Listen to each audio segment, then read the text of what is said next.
Thank you, Rosie.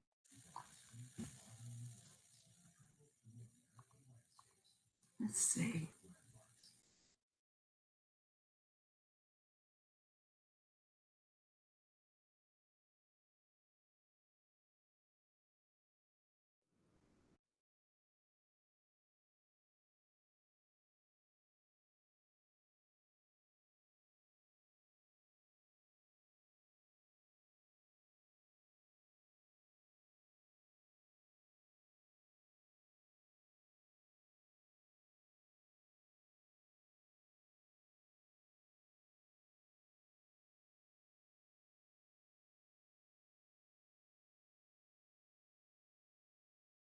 It's a boundary.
One color immediately.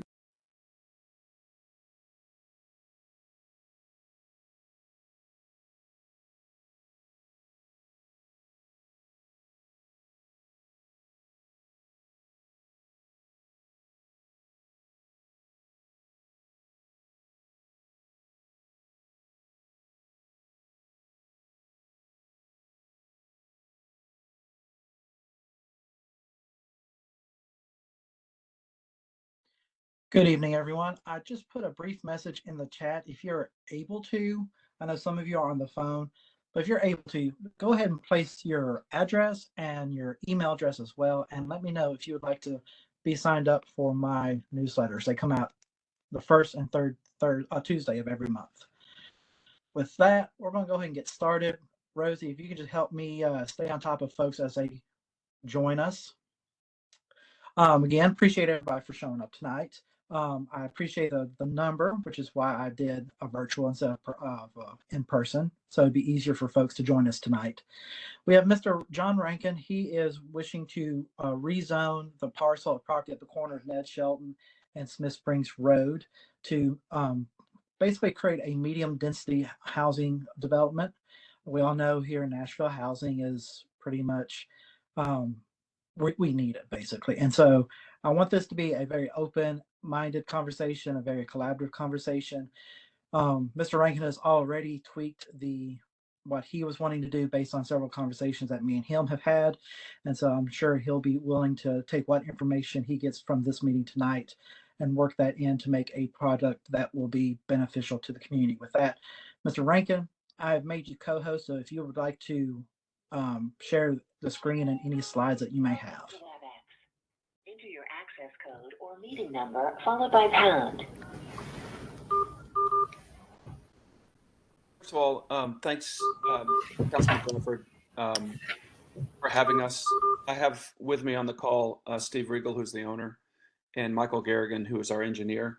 So first, Councilman Bradford, we really appreciate it. Also, the last couple months of going back and forth with the plan with you, we really appreciate that process before we brought it to the community. And then again, I want to thank everybody that's on this call for taking time out of what we all have is a hectic day. And so we really are saying thank you so much for coming with us and going, reviewing this, discussing it, and working through it.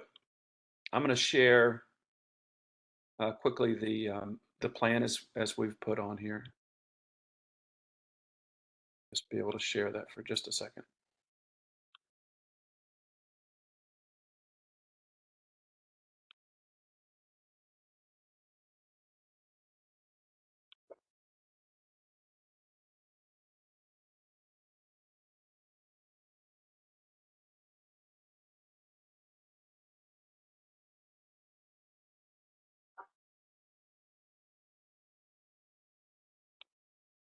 Let me see if I can share this really quickly.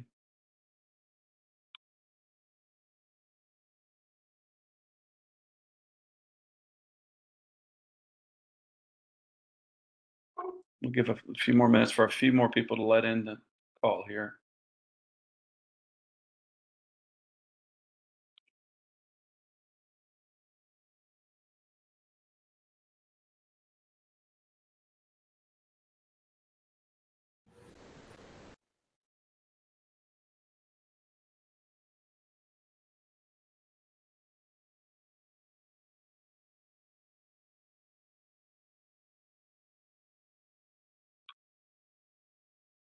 Well, while I try to share this, I just want to give everyone an overview. And I've talked to a few of you.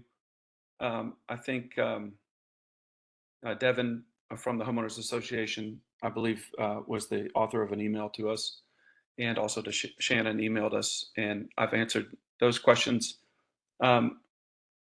Really, what we're looking at here is to provide sort of attainable housing in the area that's not super high price, not $1 million, but not a lower priced unit. So more of an attainable $500,000 to $550,000 unit. In the immediate area, what we see is there are 4 or 5 townhome developments like this. There's also some apartments. What I've discussed with Councilman Bradford is that having a variety of housing is probably the best answer to housing needs. I think having affordable housing at one end and very expensive housing at the other is not necessarily the solution, but to have an array of housing. And I think Councilman Bradford has emphasized that to us. The policy in the neighborhood is neighborhood evolving. So, the policy that exists is to evolve to a higher density in this area. You get much further down Ned Shelton and in other areas, it's not, it's neighborhood maintenance. But we typically rely on that planning policy to begin with to figure out where, this availability of housing should be. Of course, there are lots of other variables involved, right? And we acknowledge that. But we wanted to create a situation where you had mostly detached townhouses with a courtyard that was an open courtyard in it that led to community engagement, cookouts, and so on. And so instead of what is fairly typical in just rows of townhouses with parking, when you look at our plan, and again, my system's trying to block me sharing this. Councilman Bradford, if you're able to do it, that would be great. I don't know why it's, I think it'll do it now.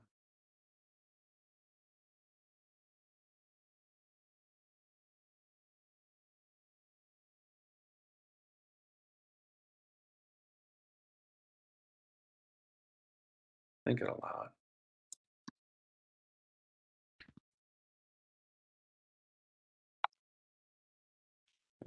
share now.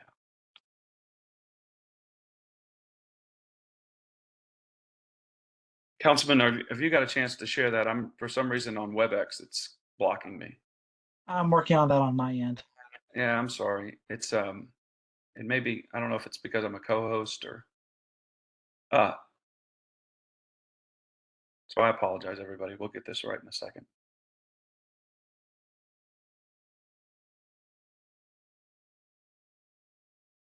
If you want to continue kind of talking through the process, Sure, get this worked out absolutely. for you. So what the process that when we started this with Councilman Bradford to begin with was his main priority is community. So we had a plan that had more units on it. Councilman Bradford asked us to shrink it down. Councilman Bradford asked us to uh, have more guest parking, have that guest parking not centrally or in one area, but to spread it out among the units so people could be a guest near the townhouse that they were visiting. So we worked through all that. We left a lot of green space on the exterior. And then he said the number two thing we needed to do was to think about traffic. And so we immediately engaged a traffic engineering firm. That's all they do, to come, and we don't have it yet because it takes a long time. They come out at different times of day throughout the area, not just including Ned Shelton and Smith Springs, but along everywhere up in the area, all the way up to Bell Road, and figuring out what those traffic counts are, documenting them, and then putting them together with a plan to figure out how our development can be traffic zero, meaning net zero if possible. And even if we can have a simple improvement, sometimes a very simple improvement can actually help the flow of traffic in the area. Sometimes there's a bottleneck. So we fully anticipate this, and we fully anticipate turn lanes off of Smith Springs on the Ned Shelton. And we also fully anticipate, as we've discussed with Councilman Bradford, paying into an NDOT fund that they have that while 31 units doesn't meet their criteria for a full traffic light or even a flashing yellow light, paying into that fund so that they have the monies in the future if one was ever needed, either at Ned Shelton and Smith Springs or at our entrance, which we're of course across from another development, our entrance is, that they would have the funds to do that. And that's very typically done in Nashville. While the light might be, they wouldn't want the light now because it would hinder traffic where it needs to move, the future might not be the same. So those things we're always willing to do. But the real answer to this is when we get the traffic engineering study back, of course, we'll pass it on to anybody who would like it. But that's when our engineer, Michael Garrigan, the traffic engineer, and NDOT get together and make the best optimal plan for us being traffic zero. So traffic, I know that's the starting the feedback that I got was not only from Councilman Bradford, but from the other emails I received. Traffic was the number one concern, you know, as its category, and we're intensely in tune to that. So it also led to a slight reduction in our units. It's really a 25% reduction in our units. So that is, you know, for us, we are very responsive developers. Of the, I don't know how many thousand units we've built in Nashville or more over the last 15 years. I don't think there's a neighborhood who would say they're not happy that we came. And that doesn't always happen with developments, but I can't think of one, whether it's District 5 or District 6 or 20 or 21 or 1 or 2. I think everyone here, if we're given the opportunity to do this, of course, it's in your hands. We want to leave with everyone saying, from the beginning, they did it the right way. Now, there's two reasons for that. One reason is we live in this town, and that's very important to us. But the second reason which is just as important, is, or almost as important, is now you can't be a successful developer and builder if your product won't sell. And it won't sell if it's not right. If it's not right for the area, if it if people who come, you know, on a sales side come look at something and say, you know, we don't like this. We don't want that either. So I received also an email that listed, we got some feedback there. Oh, there we go. There it is. I got it. So quite a bit of feedback, like wildlife, crime, lots of important things like that. And that goes into everything we do when we develop it. We are at the planning stage. We are at, you know, very simply the stage where we bring it to the community, we receive your feedback, and we hope it's reasonable and not just simply anti-development, but more like, hey, we think this could work if these certain things are tweaked, and we're all about that. It's a very negative thing to go to a community thinking you know better than the community. I don't like what happens in my neighborhood. I live in East Nashville, and I know everyone here doesn't. So don't believe me. We are here simply to say we would like to make this proposal. We would love your input. If there are things we can do to address your comments, we will do them. If there are things that are out of our control, which again, if I go back to traffic, in my life here in Nashville, in the 70s, 80s, and 90s, and maybe even in the 2000s, traffic at the permitting level, at this level, was not dealt with, either at all or very well. And so we've ended up in a situation here where there's been a little boom, and we're way behind that cycle. I don't know that our 2 acres can fix that. I really don't. But I do think what happened last year with the mass transit bill, with the referendum, and those things starting to change, we could get caught up. So I'm not sure we can solve a global problem. I mean, I think the problem in this neighborhood we're going to find out is that the lake is to the east. It's a one-way in, one-way out. When I-24 is blocked, people use Smith Springs. I've done it. So again, I don't know that we can solve that. What I do know is we will not add to the problem, if that makes sense to everybody. And we'll pay into a fund that NDOT can use in the area under Councilman Bradford's guide to help traffic in the area, whether it's at our little intersection or somewhere else around. We're willing to do that to make sure that we not only don't contribute to the situation, but help the situation. So I know that's a big concern. When I pull out of my driveway in the morning, it's totally different than it was 10 years ago. So that's the traffic point. The reality is when we get our engineering report back, which should be about 2 weeks away, we'll send that to Councilman Bradford, and he can also post it on his page, and they will get with our civil engineer and NDOT and figure out what they need from us, and we will give it to them. We're not resistant to these kinds of things in any way. So, traffic aside, I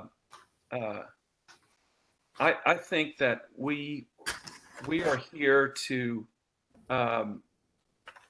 present the best project we can under Councilman Bradford's guide.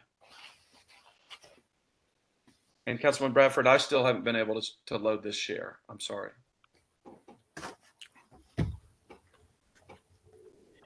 I'm having issues on my end as well. Yeah, I can't. Privacy's not letting me into it. I'm going to try one quick thing here.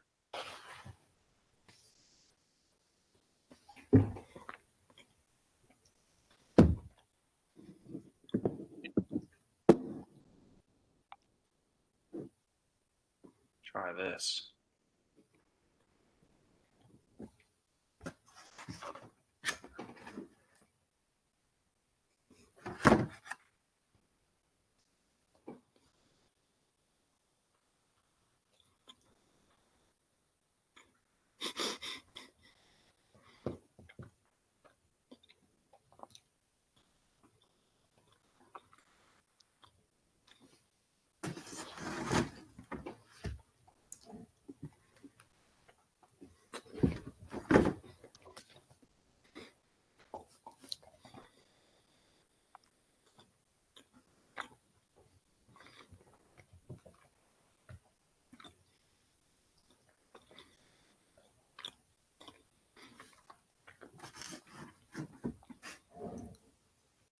I think it's also on your newsletter, isn't it, Councilman Bradford?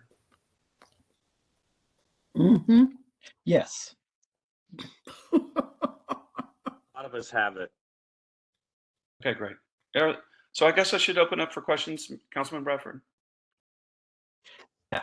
Let's go ahead and we'll take some questions and some feedback.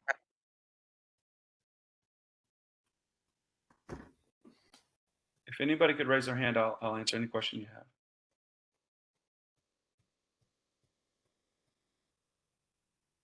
Hey, John, can you go ahead and make me a host? That way I can unmute folks. Can you hear me? I'm Shannon. Anybody? I can hear you, Shannon. Hello? Thanks, Pen. You're not the one I want to talk to, Pen, because we're on the same team.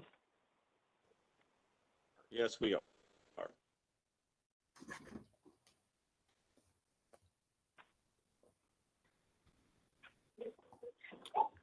I can hear you. Oh, there's somebody else that can. Yes, I can hear you as well. Yes, we can hear you. Super. And I'll just get started. Hear you. So, I am on Ned Shelton. I'm on 2995 and 3001. And everybody on this road doesn't want to have anything to do with this. And everybody that we've talked to on Smith Springs is not interested in this at all. We've got petitions going. I've spoken to my attorney. He's interested in getting involved as well. So I thought I would just jump out here, and I wanted to start with, are you the same John Rankin, developer of Ashland City's Braxton condos that was indicted on charges of stealing more than $73,000? I am Shannon. Or is that Shannon, I am. I saw your chat. I saw where you put that in the chat, and that was a civil matter. That was a civil matter that was settled a long time ago, and it does. You know who I'm playing with. It's me. Yes, ma'am. All right. Noted. That's you. Okay, so we've got that part cleared up. Now, I certainly do have concerns about somebody working in my area just down the street that has done things like this, because I also saw that there was something that had to do with Shannon, I was not found guilty in any way. It was a civil matter. You weren't. And it was settled a long time ago. I have no. Because there's a lot of things written about you, and that's a concern. So I know you want to push me down and say that's something I shouldn't be concerned about, but you are the person that is talking to us about doing something that none of us want done at the end of the street. And when I see somebody's been accused of something or whatever, that does cause concern, because, I mean, I bet if we look at the rest of us, none of us would raise our hands and say somebody else tried to sue me for $72,000. So I'm going to let that one go, and everybody else can think what they want of that, and I will do the same. Shannon, I can't let you just stop there, Shannon. Shannon, I can't let you stop there. Every day people are accused of things they didn't do. Yeah. I'm sorry, that's not fair. Every day people are accused of things they didn't do. I have never been accused of doing something and for stealing and all that. I know, Shannon. I've built thousands and thousands of units. Sometimes you get into a dispute with a landowner. Shannon, do you have any particular questions about this proposal? Well, there are, but he is the one who is telling me that I can't, that doesn't matter. And I think that it does matter. So moving along, I'm happy to go to the next question. So Todd can't be here, but Todd asked me to ask you, what is the square footage of each unit? Michael, could you answer some of that?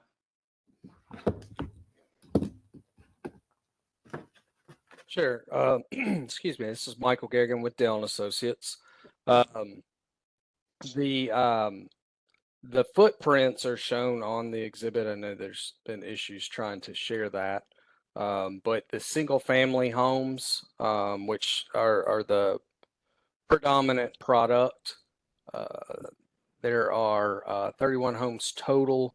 Of those 31, 22 are single family homes. They'll be in the probably 2,000 to 2,400, not including the garage. So that's heated and cooled. Some may be slightly larger than that. The footprints are 30 foot by 40 foot. So there's some flexibility for those to get larger, but bare minimum, they would be 2,000 square feet. And then the townhomes, they are 20 foot by 35 foot. So those would be, John, are these 2 stories? Is that correct on the townhomes? If 2 stories, they're 1,400 square feet. Yes, that's correct, Michael. I'm sorry, I was muted. I was And there's still trying to and there's 9 of those.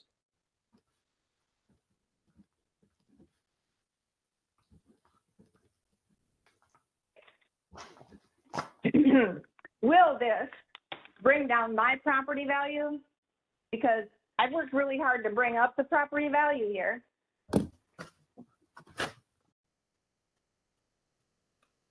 I don't know if you heard me. I could say it again. There's absolutely been no evidence ever of townhomes bringing down property value. When the assessor, because we're about to start this process now, when the property assessor, what they do is they look at similar types. So if you're in a single family home, they're going to compare you to other single family homes, not townhomes. So yeah, John, how many of these units did you say were going to be, quote, single family, not townhome? 22 of them. So if you're looking at 22 units that are going to be in the starting at 5 or 550,000, that will actually bring up your property value, because now that's a single family home that will be compared to your house. So, but my house is now at like what, 1.5 million, and you think that that's going to bring mine up, right? Just to be clear. It won't bring it down. It will not. Correct, because like I said, when they assess property, they will compare your homes to similar type homes. Noted. All right. So, where are we with the selling price of these? You said they're going to be $500,000. Did I hear that correctly? Steve, what is your thought on that? Yeah, that's correct. You're going to be somewhere between 5 to 600,000, probably starting in the 500s. Is that 500 price tag for the single family homes only, or is that also including the townhomes you mentioned, the smaller townhomes? That's going to be for the single family. For the townhomes, you're probably looking somewhere in the 4 to 425 range.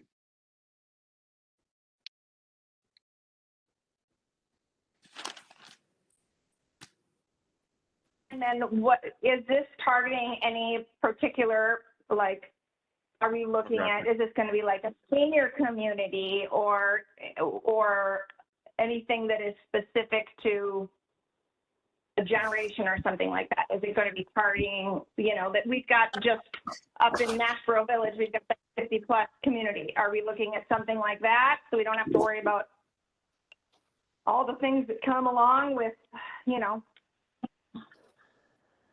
we're selling to homeowners. We're just selling to homeowners. It'll be open on the open market. There's no qualification. And then right now, we don't get any response from, the police when it comes to the AK-47s that they're shooting off in front of Penn's house.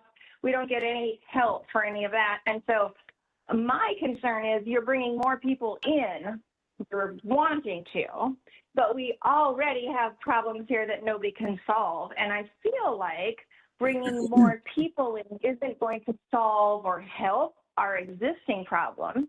I think that might exacerbate it.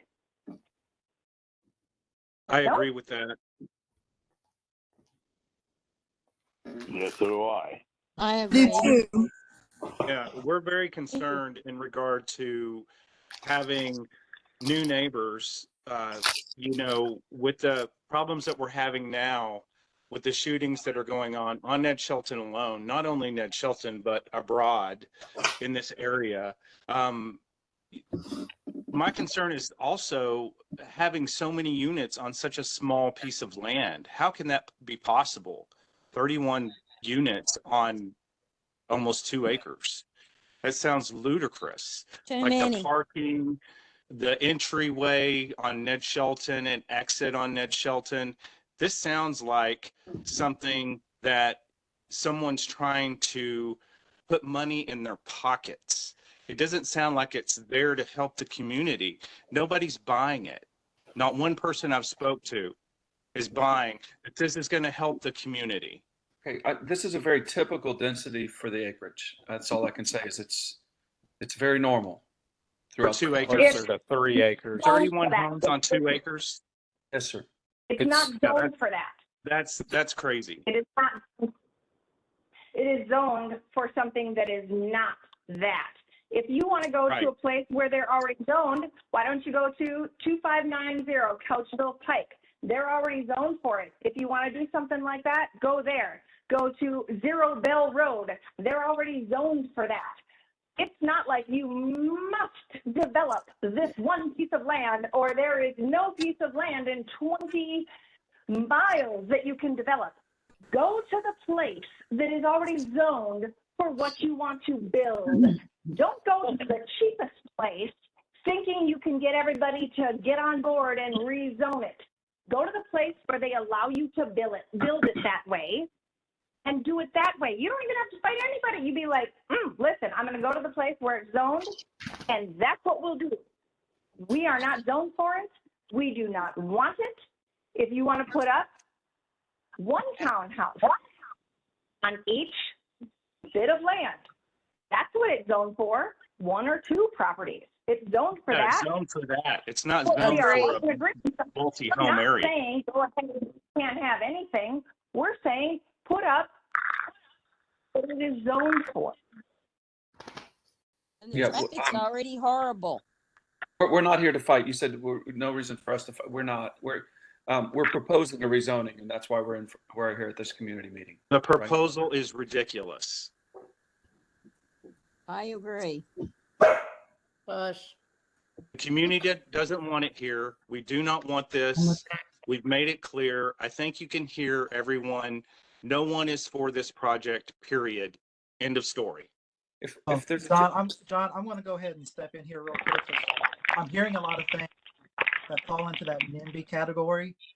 And the reason we're in the position we are right now with the city, with the unaffordability, the fact that so many of our younger families and even older families are having to move, is because neighborhoods have fought against growth.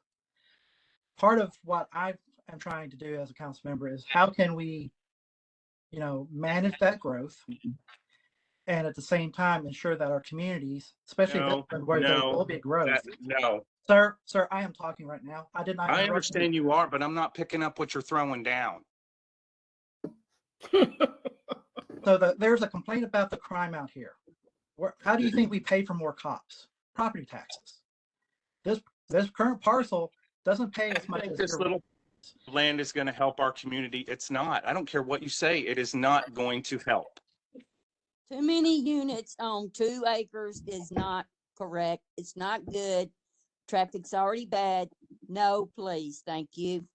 Well, when you look at the area, there's a lot of examples of this type of multi-unit. Right across the street, you got Nashville Village. Right across on Ned Shelton, you've got another condominium townhome community. So it fits the character of the neighborhood. This part of the community, it's growing. It's still somewhat rural, but it's growing to suburban. And so as we go forward, we have to make sure that you live in our area? I do. Now, You live in this area, Russ? Again, Mr. Penn, I have not interrupted you at all tonight. So I will expect the same courtesy from you. Just asking a question. Or we will end this call you live around here. at this point. I live right off of Bell Road, sir. I've been through this area multiple times because as I've told other residents, this is the 5th time in the last 2 years someone has approached me about this property. Every time someone approaches me, I go out and I take a look at it. I take several drives out there through several different types, through weekdays, weekends, morning, afternoon, evening, to make so that I can see firsthand what the roads look like, what the traffic looks like, etc. There's been some pushback about traffic. Show me a part of Nashville that doesn't have traffic. If we're wanting to reduce the amount of time people spend in cars, we've got to put housing closer to where people work. And this idea of like, well, go put it somewhere else. You know what those people are going to say? Put it back over there. So we can't have this back and forth of people saying not in my backyard. We have to find ways to work together as community and as development.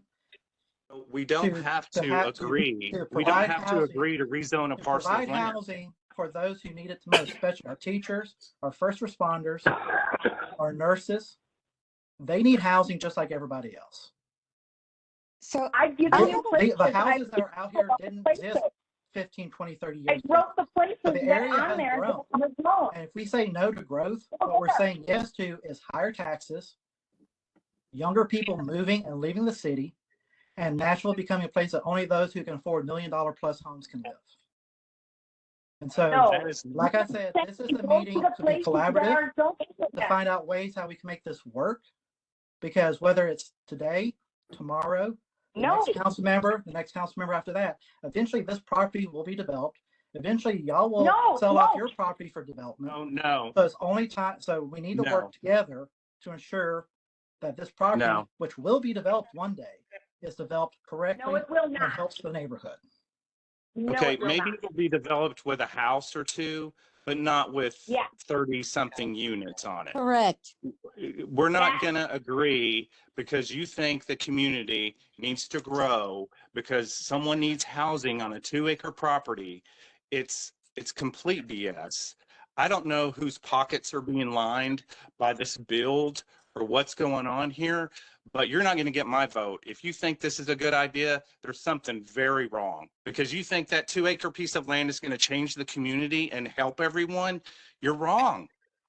Okay, right across the street from me, there's 6 houses. So hey guys, this is Michael with Dale Associates. A couple things. I think John was pretty clear on the front end that this is the beginning of the process, and this may be the end of it. But there's nothing being forced on anybody. We're here to hear your concerns and discuss this, not to argue. And the other thing is the property is actually 3 acres, not 2 acres. So I wanted to 3 acres, even 3 acres. You're going to knock down a bunch of trees. There's a tree line there that blocks a lot of noise. Let me again. If you're unaware of how infrastructure is built in Davidson County, it is built by private developers. NDOT does not go out and add turn lanes and add sidewalks and things like that on a daily basis. It is speaking of sidewalks, there's none here. How are people going to go to the park or walk around? This project would propose sidewalks, would be required sidewalks along all of its property frontage. This project, as John said in the beginning, is offering a turn lane at Smith Springs and Ned Shelton, and what I can tell, a right turn lane out at Ned Shelton is also needed because there's probably a backup there. Pardon? Okay, I need to say something on the turning lane. I live on Smith Springs Road. So my question is, we already have a turning lane, and my neighbor and I are placing bets on who's going to get hit head on first by the current traffic passing each other in the turning lane. So what are the current, I know that you've got the engineer looking at it and everything. What kind of things are you working on now if there's not going to be new red lights and anything like that currently to alleviate that problem after you bring in new people? That's all part of the proposal and part of the traffic study is to mitigate the impact and probably make it better. Ned Shelton right now is a two-lane road. It does not have a right and left turn lane at the stop sign. So if one person's sitting there wanting to turn left, 8 people could be stacked up behind him waiting to turn right, but they can't. That's something that private dollars build, and they build it in association with developments. So again, those are good conversations, positive conversations to have, not the venomous discussions. I've never had a problem there. Okay. And that's great. I mean, I again, understand that's you what want. we know your area. You know your area much better than we do, and I we're just trying understand to that get a better everybody wants understanding to. of it. I understand everybody wants to kumbaya this meeting, but there's a lot of people here that are very passionate about what is proposed. So excuse me for being emotional about this, because I do not believe that a property on 3 acres of land on the corner of my street is going to help any of us in the community. It might help the people that move into the house get a home, but it's not going to help with the crime rates. It's not going to help with the traffic. It's not going to help with the safety of those who want to travel by foot from point A to point B because there's no sidewalks. And you say they're proposing to make sidewalks and turning lanes and all this, but you're wanting to build first. So let's resolve some issues in our city before we make it worse, because that's what we feel like this is going to do. Well, okay, so to answer that question, there's no building first. Any offsite improvements would be requirements of the building permits. They would have to be completed and in place before a person can move into a house. Secondly, as I said, there is no fixing without raising taxes. You cannot, there's not a magic button to come widen roads. They either are going to be done by private dollars or increase in taxes. That's the only answer. Let's talk about safety in our schools before we talk about building buildings that people don't want. Can I say something? My name is, excuse me, my voice. My name is Donna Gray, and I live at 2506 Smith Springs Road. I'm in the log home beside the Jehovah's Witness Kingdom Hall, and I moved in 25. I moved in 25 years ago, and one of the reasons I moved was because it was on a, in Nashville, it was a nice kind of country feel. I am retired now, but I worked for 32 years at Tribeca Nazarene University as a professor and administrator. And whenever I turned on Smith Springs Road, I felt like, okay, I'm still in the city, but I'm in a country area.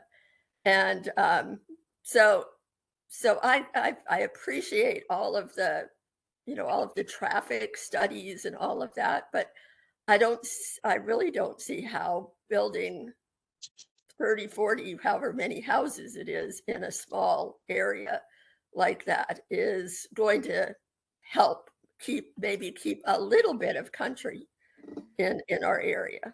And I know you've already looked at the wildlife that will be affected and all of that, but I just wanted to put my 2 cents in. Thank you, Donna. Thank you very much. Hi, this is Alice Walton. I have a couple of questions for you. Yes, ma'am. Number one, will you be having an HOA for this community? So someone that is overseeing.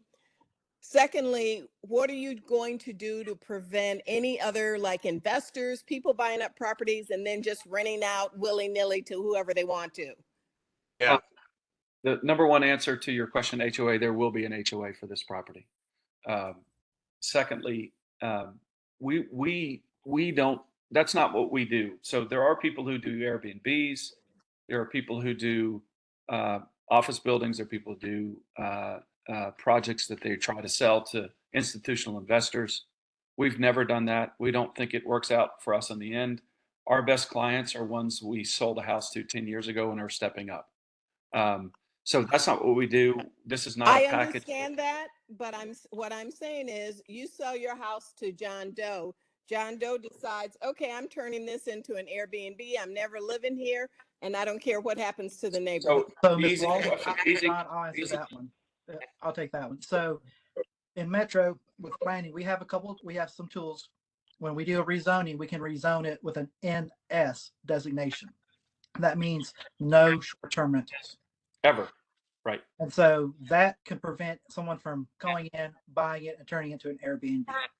Now, if there's a concern too about someone buying it and turning it into a long-term rental, that's where that HOA will come in because all HOAs under state law have the ability to limit the number of units that can be rentals. And so, say, just keep an easy number of 30. If there's 30 total units, and the HOA bylaws, the initial bylaws, which will be created by the developer, they could say no more than 10% of the community can be rentals. Well, that means 30 units. If that's still too high, and we want to say, well, only 5% of the community can be rentals, that can be put in there. So those are the two ways when we look at developments like this that we can ensure that the people buying the product are people that are intending to move in and live there long term. And we also have a tool called an SP where we can do a specific plan if Councilman Bradford or the community would like it, where we designate how much brick is on it and all the things we just talked about, like no short-term rentals. The SP bill literally says those things, 50% brick, whatever we want. So, and the conditions will be all of the NDOT conditions and all of the other conditions that are put on it. So I realize everyone sees this as a lot of units on one lot. I get it. I hear you 100%. However, and not however or as a but however, there is an SP tool that can get the design the way you would want it given those parameters. That's okay. One other question. Will you be doing, I'm assuming you're going to have to do some blasting? No, you can't blast that close to houses. If we had to, if we sure. had to get rid of rock, it would be a hammer. Okay. It would be a hammer,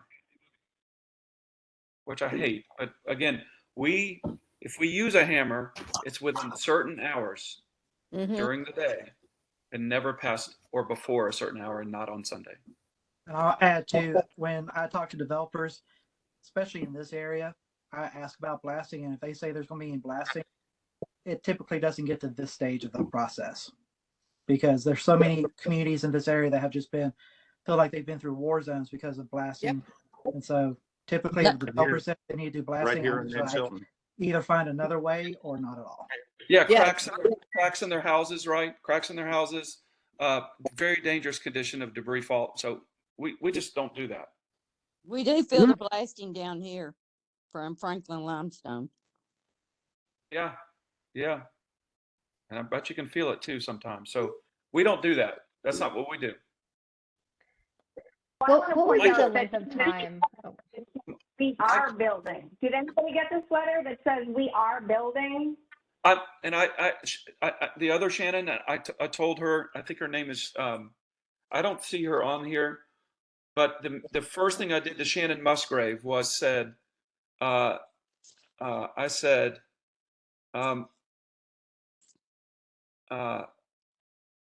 just tell you what I wrote to her. You misstepped. I am so sorry. I said, I'm sorry for not being able to write things correctly.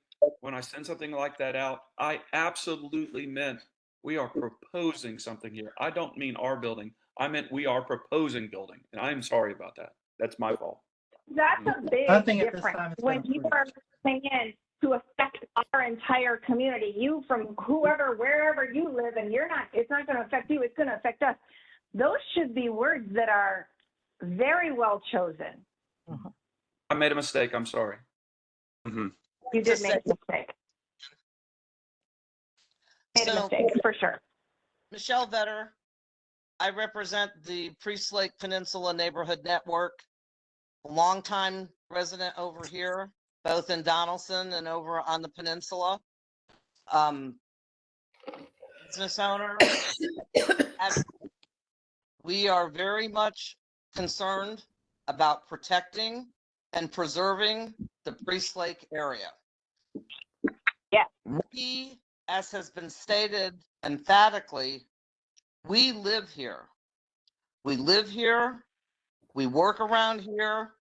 We play here. In the summer months, we are inundated with people trying to access our recreational areas. We are in a crisis at the moment through loss of habitat, through decisions that are being made that can drastically affect our reservoir, which provides drinking water for this city. And we really feel with the proposed changes in zoning, the building of all these skinnies, the packing and packing and packing people in like sardines on an infrastructure and struggling institutions is over the top. There has to come a point where the urban sprawl of this city has to recognize we are a green space and we moved here to live in this green space in a natural habitat, and we are going to push back against trying to pack us in like sardines, especially until some of these issues can be resolved. And that issue primarily with Smith Springs, where it egresses from Murfreesboro Pike and dead ends out here on the lake, it is a nightmare. And if you don't live here or you don't work here, it doesn't affect you, but it affects absolutely every one of us that does. And until something can be done with that road, you are doing a disservice to our community by packing any more people in here. Yes. And that's what I would like to say. Thank you for allowing me to speak. Thank you, Michelle. Diana DeVille, I see your hand up. We'll go ahead Yes. and let her talk. I was basically going to, I agree with everything that Michelle said, because I'm actually on Bell Road. Actually, I'm kind of like Mossdale. So I'm kind of over like Smith Springs and Bell Road, like over, the other side. And I mean, it's like in rush hour, it's like they're 2-lane roads. And they're packed all the way back to Murfreesboro Pike. I mean, it took me an hour to get home from downtown one time, just coming down Murfreesboro Pike to my house. And I mean, if we're going to put more people in there, I mean, we need to figure out what's going on with the roads first, because we just don't have room for these people.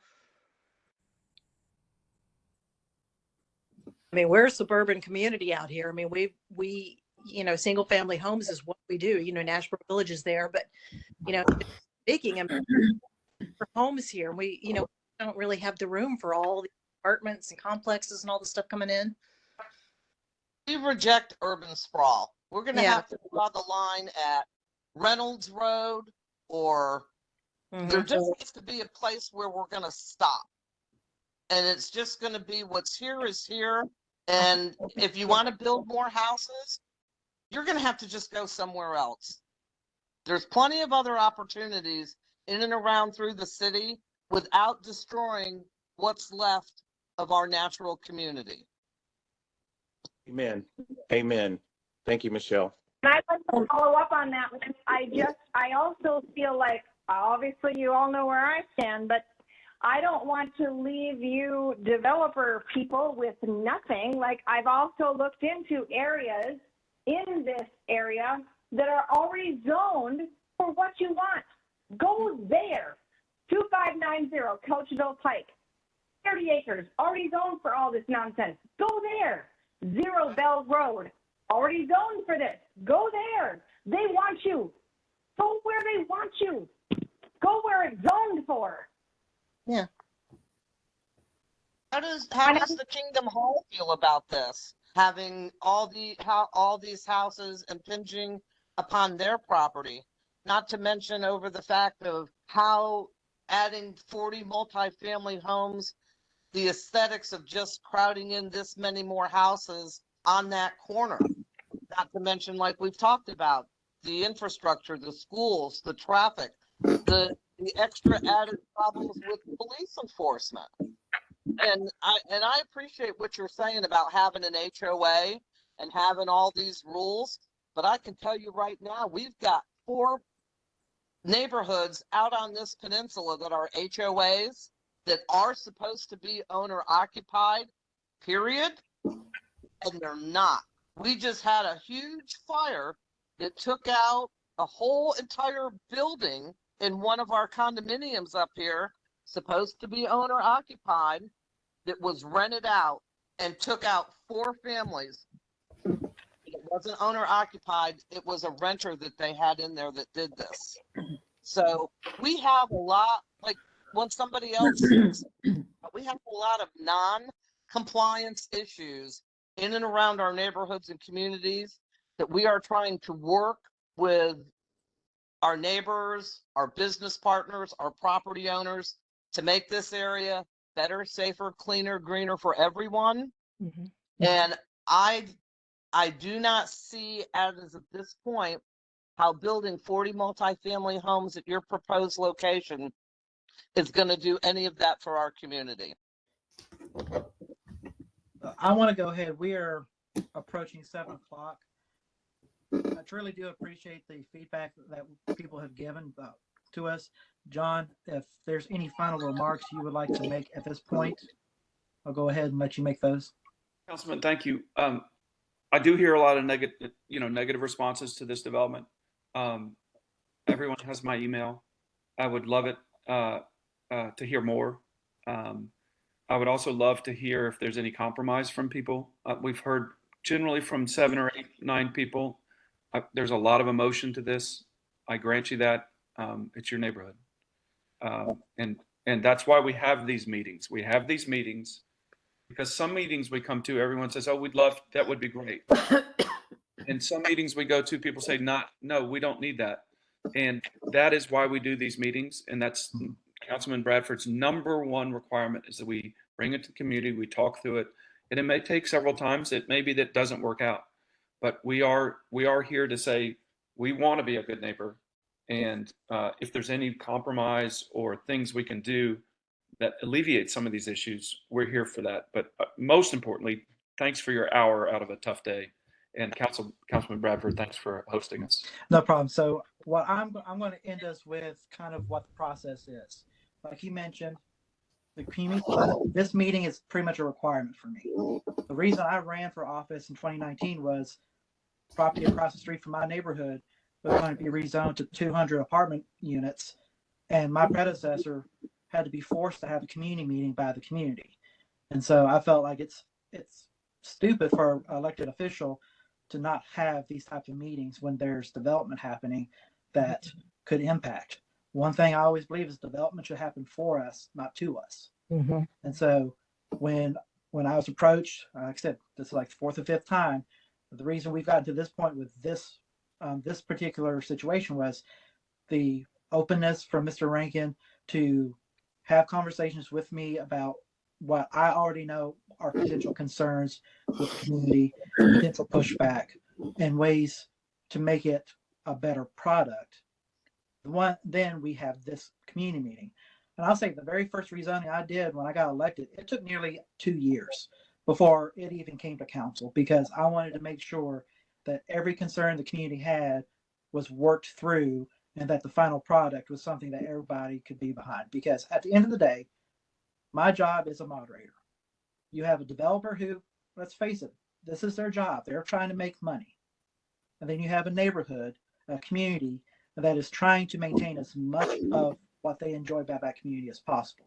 So I see myself as, how can we get both sides to the middle?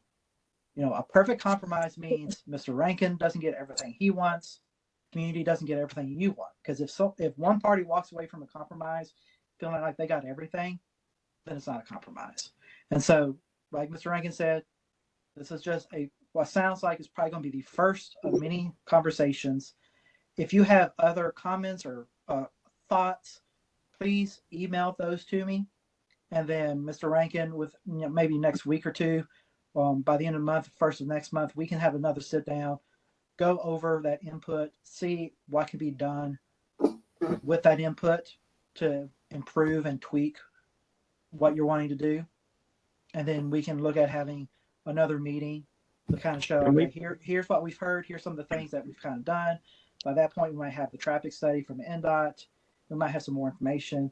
So again, nothing has been approved per my request, but nothing has been submitted to planning. Nothing's been submitted to council. Nothing will get submitted to the planning department until I feel like we are ready for that step. Whether that takes 6 days, 6 weeks, or 6 months, that's how I work. So this is not going to be something that's just going to get ran through overnight. We're going to have these conversations and see what we can do to ensure this parcel gets developed the right way that is both beneficial to both parties and to the community. Because again, we don't know who will follow me on council. We don't know if they're going to be someone who's going to care about community input. We don't know if they're going to be someone that's just like, do whatever to it. And so while I have this opportunity to kind of steward this property and steward this community, I want to make sure that the development that happens under my watch is smart and responsible. So with that, again, shoot me an email, russ.bradford@nashville.gov, with any thoughts, questions, ideas, etc. And those would be much appreciated. I wrote down some of the emails that were already put in, and I'll get you added to my newsletter. Or you can go to russbradford.com/newsletter and sign up for those as well to stay up to date with everything. So again, thank you everybody for your hour of your evening. Hope you have a great rest of your evening, and we will be talking again soon. Thank you. I ain't voting for that dude. I ain't voting for that dude.